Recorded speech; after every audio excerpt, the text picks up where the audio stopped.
सीतापुर नाम के एक छोटे से गांव में दो पड़ोसी रहते थे। एक परिवार बहुत गरीब था तो दूसरा बहुत अमीर। दीपावली का त्योहार करीब आ रहा था और दोनों परिवार अपनी अपनी तैयारी में जुटे हुए थे।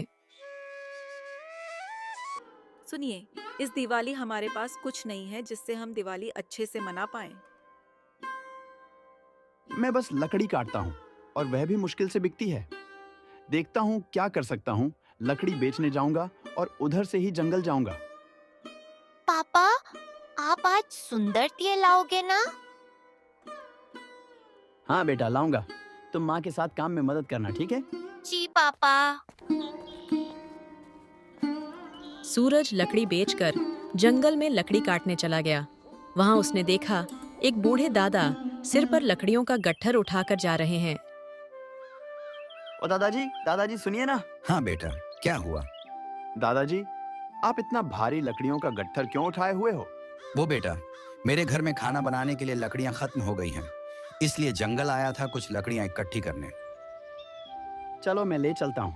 नहीं बेटा, तुम मत परेशान हो, मैं ले जाऊंगा। नहीं दादाजी, मुझे कोई दिक्कत नहीं होगी, चलिए ना।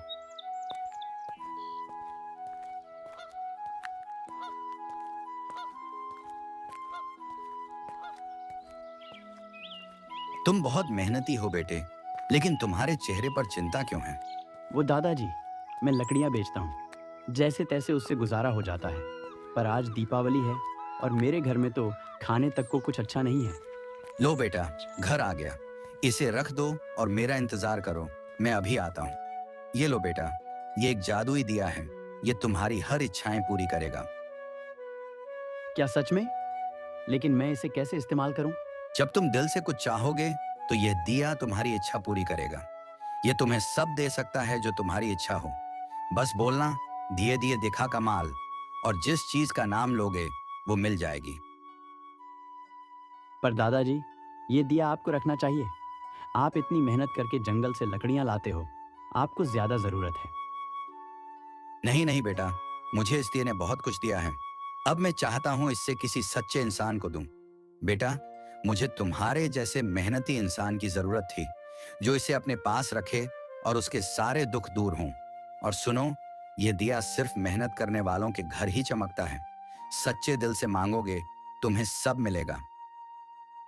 शुक्रिया दादाजी, आपने मेरी बहुत बड़ी मदद की है। सूरज घर जाने को निकलता है। वह बहुत खुश था। सूरज जादुई दिया लेकर घर आता है। ये क्या है जी? इतना चमक रहा है। ये एक जादुई दिया है भाग्यवान, ये हमारी इच्छाएं पूरी करेगा। पापा चलो, हम इसे आजमाते हैं। जादुई दिए दिखा कमाल। मैं चाहता हूँ कि हमें इस दिवाली खुशी और समृद्धि मिले। और देखते ही देखते सूरज का घर एक बड़े और सुंदर हवेली में बदल जाता है। दूसरी तरफ सूरज का पड़ोसी, जो इन बातों से अनजान था, इस बार हम सबसे महंगे पटाखे खरीदेंगे।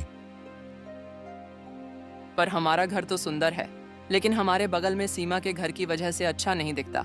इनको कितना समझाते हैं, फिर भी नहीं मानते। हाँ, देखता हूँ। मैंने उसे बहुत कहा है कि अपनी जमीन मुझे दे दे, पर पता नहीं ये क्यों नहीं मानता। अब मुझे कोई और उपाय सोचना पड़ेगा। वहाँ सूरज अपनी दूसरी इच्छा मांगता है।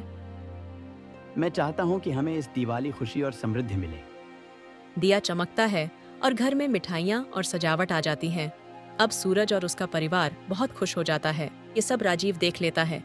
राजीव पता करने के लिए उनके घर के बाहर से झांकता है, पर वह असफल रहता है, क्योंकि दादाजी ने कहा था कि यह दिया सिर्फ मेहनत करने वालों के लिए है।